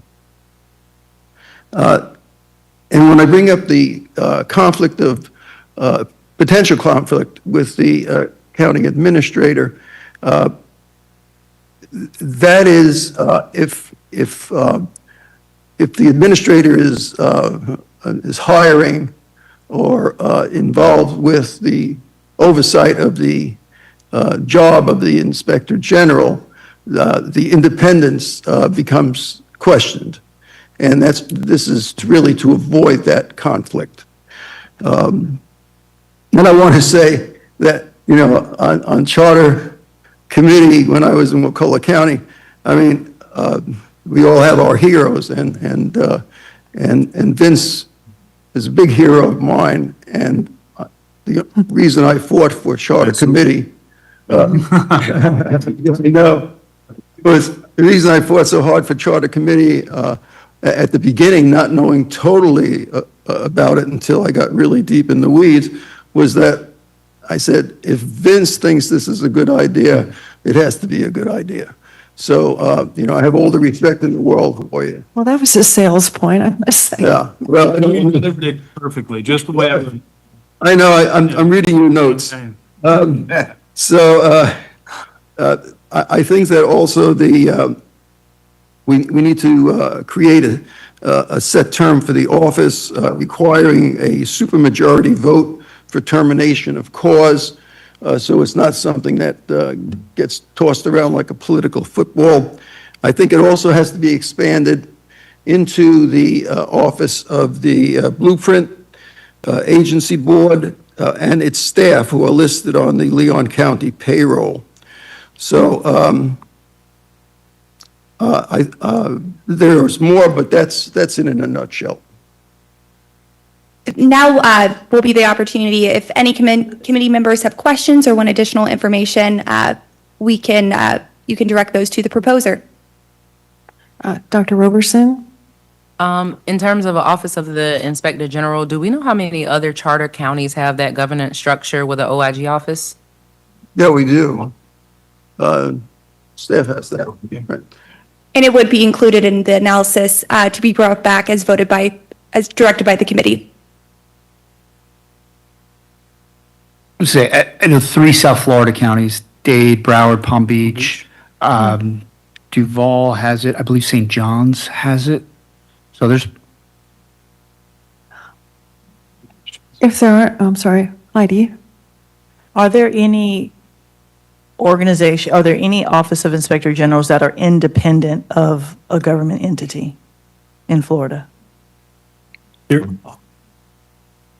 They're independent, similar to the way Dr. Kessler described, but obviously they're under they're within the structure of the government, of the county government. And I didn't know if your question had to do with whether there was another level of government that also had that purview. Yeah, if they're under, that means that they're still reporting to, is that correct? The county, the government agency that they're under? It's generally the county commission. The An county inspector commission. general generally would be to the county commission, but they wouldn't report to the county administrator or to the county attorney. Okay, thank you. And just a moment to recognize, just as he took a bite of sandwich, Commissioner Bill Proctor's been here for a while. Thank you for being here. If there are no other questions, I had one. Sorry, right, Yeah, excuse me. So obviously, I think what's contemplated here is basically, the city has such an arrangement, expanding that to the operations of the county and Blueprint. And even improving upon it. Right. And then I guess just in broad terms, I would, be remiss if I didn't ask, would you imagine, I know we can get more into the details, but how would you imagine that interacting with the current existing city's role? So I don't look at any conflict there at all. Yeah, sure. Good. So I have a question if there's no others. So this would be completely setting up a whole new agency of government. It would be separate and apart from a whole new office, a whole new staff, an individual office, a staff of salaries. So I would attempt to go off right now by saying that this is not going to replace what we currently have. That will exist. And that, to be clear, this is not this Inspector General is not enforcing. We are not enforcing anything. It's investigative. Moving forward. It would be, the information would be brought to the board. If appropriate, it would be put to the community, but in and of it, or it would be turned over to other entities which might enforce. But the Inspector General would not be doing anything different as far as enforcement right now. Okay, thank you. William Smith, you had a question? or a comment? I would comment for maybe Ken or Chastity, but what is the current setup now?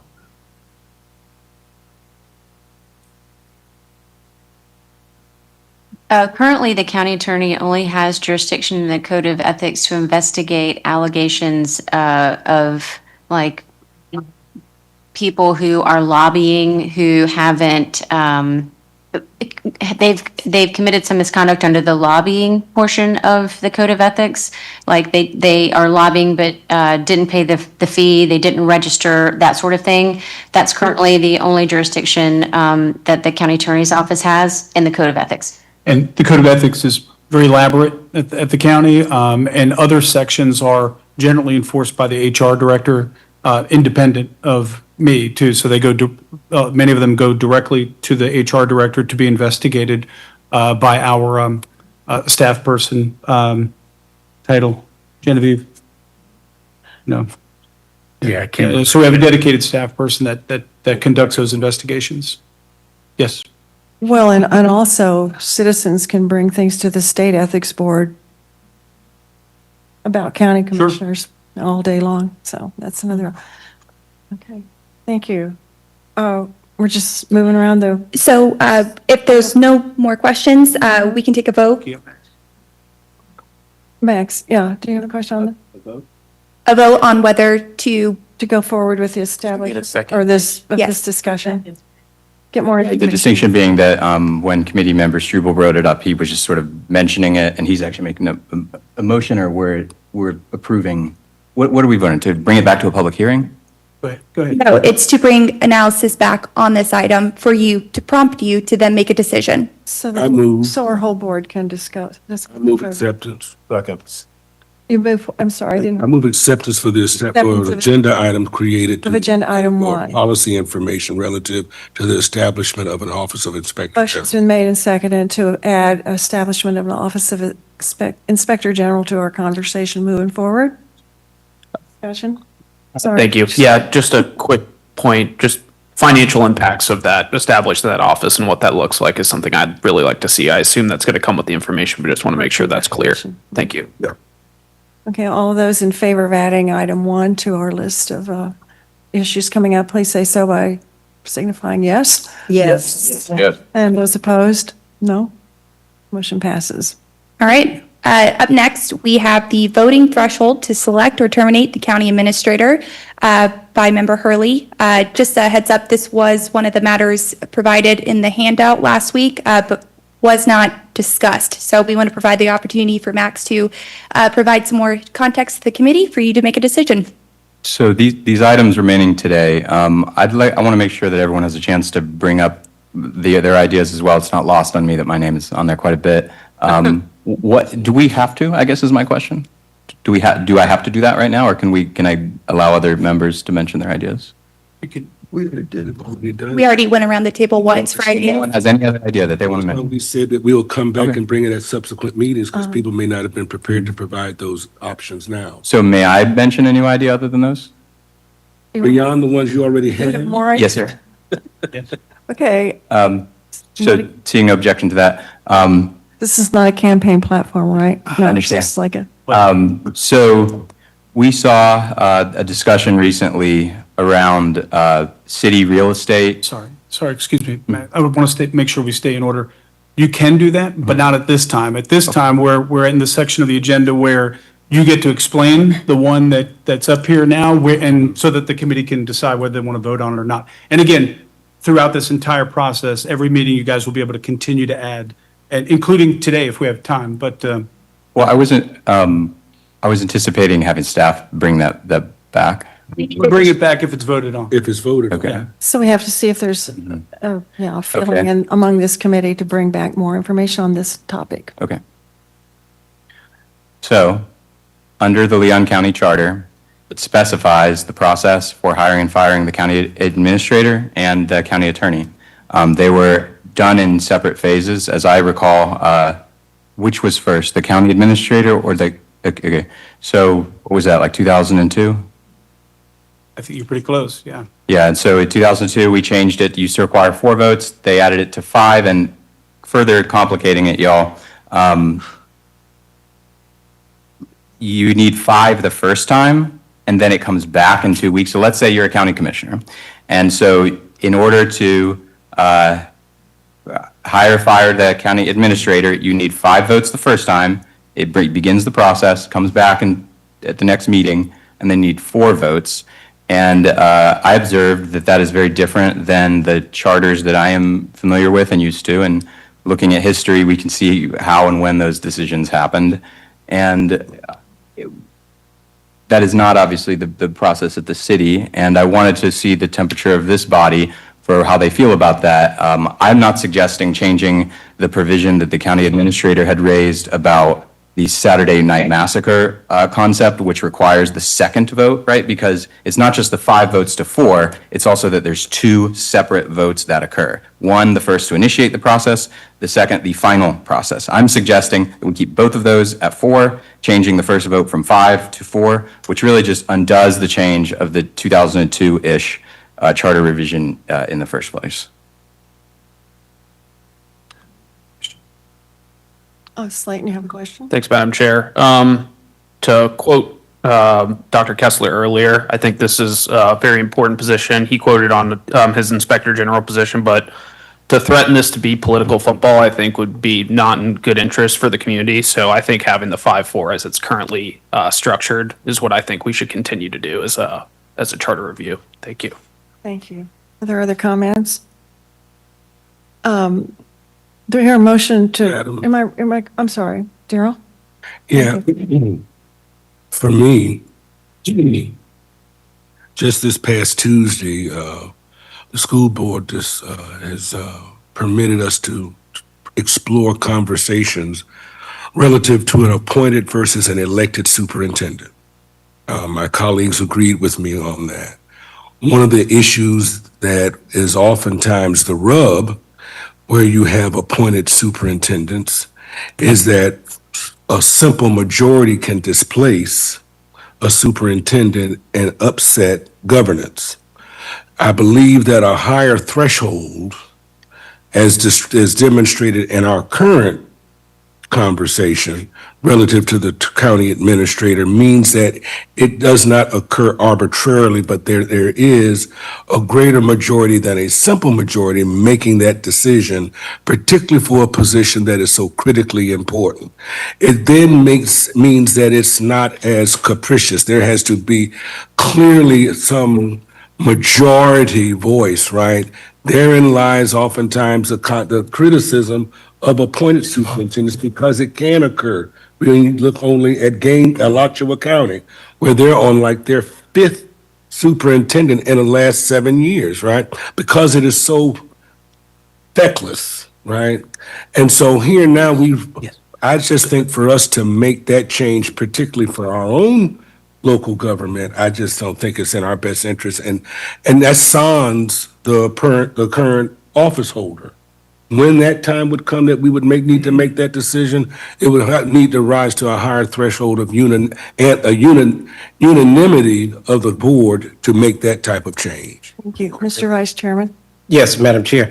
I just like some historical context, well, a couple of things. One, historical context as to why that was done in the first place. And then second, I mean, I could, don't have a preference either way, but if we have that same threshold for the county administrator, why shouldn't we have it for the county attorney? I mean, both are appointed by the county commission. I'm just saying, I think if we have it for one, we should have it for the other. I guess is my point. Well, first is the context. Second is, why shouldn't they both be the same? Yeah, I was just asking Chastity, she enjoys such broad support, she doesn't even know what her contract says on this. Yeah. So, but again, if it is something that the committee wishes for us to bring back as an agenda item, of course, we would have all that. I think, as some of the committee members have underscored, when the charter amendment was advanced last time, Nikki, what was this one? The year? Sorry. 10, it was the 9-10 one. So, it was considered a best practice. I don't know if you all know this, but the average tenure for a county administrator in the state of Florida is about 3 years. And again, so it's one of those things that that it was, again, done in the interest of maintaining that kind of stability and that sort of thing. So Again, if it advances beyond this, of course, we'd be happy to bring back a lot more information. So we have 5 minutes until we're going to adjourn, and I have asked Ms. Williams, who missed the public comment, are you? Okay, you want to, another time, okay. So obviously, we're not going to get around all of these. If you have other points on this particular one, on the county administrator, please say so, and then we're going to have a roll call vote on that. Madam Chair, Sorry. along those lines, I know you said we have 5 minutes. Yes, we do. You know, as I mentioned earlier, I mean, can we have, you know, again, just a recommendation, perhaps we should add some meetings at night so we could have more public input, or extending the time. I mean, I understand our bylaws say that we end at 1:30, but we also can extend that time beyond 1:30 if we so desire, but by a vote of this committee. I think all of us take this very important, and we don't want to have our discussions limited, nor do we want to limit the citizens' input. So I just bring that to our attention again about adding time to the meetings, having night meetings, whatever we need to do. But there's no way in the world that we're going to continue to finish all of these 7 items in the time that we have left. I bring that to your attention again. Is that a motion to extend meeting time? I see. Yeah, Okay. I- So, Yes. so by a simple majority vote, we can extend the meeting at any time. Madam Chair, I move that we extend the meeting today to 2 o'clock. Second. All right, motion's been made and seconded to extend today's meeting till another 35 minutes until 2 o'clock. Do I hear all those in favor say aye? Aye. Are those opposed? No. You heard it. Okay, back to Ms. Favors and then to Matt. I just wanted to point out that I think there's some value in having 2 votes as it relates to the selection or termination of the county administrator. But I would like to hear what brought the amendment forward in the first place, some of the historical information related to that. One thing that I'm pretty sure is part of the process, the 5 and then the 5 again, is that the way it's written?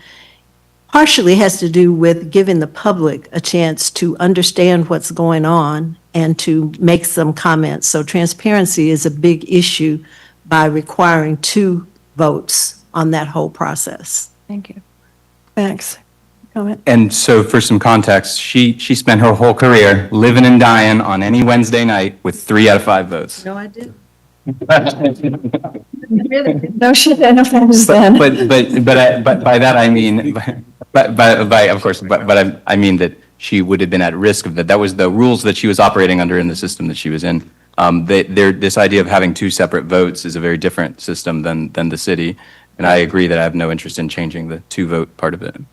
Clarification. Pardon me. The process for the both of you, is it a different process for each, or are they the same? It's the same. I think they're the same. So they're both 5 and then 4? No. There's a 2-step process, I think. I just don't remember the votes. The vote is different for the county attorney, I think. Yeah. I mean, You can go look now. yeah. I understand the validity of having an extra vote to make this process go along. I get that, but definitely mirroring the 2. I think whether it's this committee or a future committee, somebody needs to deal with that. They need to mirror. If I may, y'all, we have this book right here. It's on page 4 of the first attachment. It's under section 2.3, executive branch, section 1, county administrator. It says, the county administrator shall be appointed by an affirmative vote of a majority plus 1 of the entire membership of the Board of County Commissioners. And they'll serve at the pleasure until such a time as the county administrator shall be removed by a vote for removal of a majority plus 1 of the entire membership of the board. And then it specifies the second meeting. So I think the better we could actually look at the words on it, the better. It's on page 4. And it specifies the 2-step process from 5 to 4. Thank you. Bruce? Yeah. You had a comment? Point of information, just for everybody. I just looked it up. Mine isn't in the charter, Mine isn't addressed in the charter. It's an ordinance, so it is codified. And it's under section 2-132, appointment, parenthetic, or semicolon removal. The county attorney shall be appointed by an affirmative vote of a majority plus one of the entire membership of the Board of County Commissioners.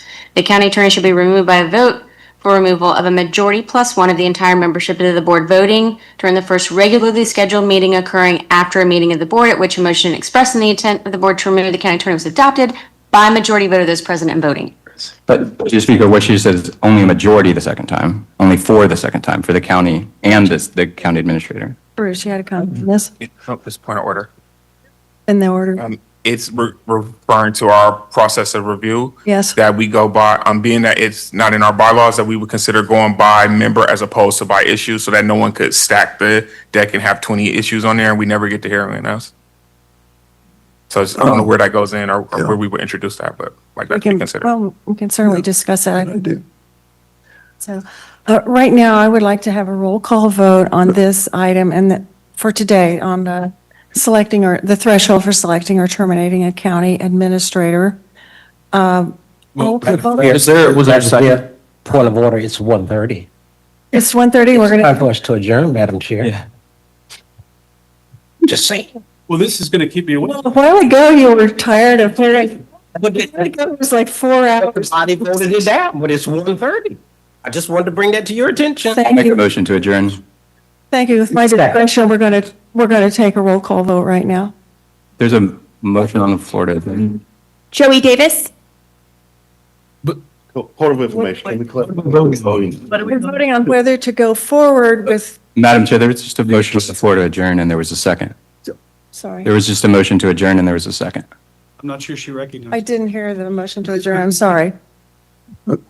so the vote on the floor is whether to bring back analysis on the voting threshold to select or terminate the county administrator. And I will start with Joey Davis, Yes. Linda Bott Edwards, No. Liz Ellis, No. Anita Favors, No. Max Hurley, Aye. Daryl Jones, No. Howard Kessler, No. Henry Lewis, No. Slayton Murray, No. Heidi Otway, No. Sean Pittman, No.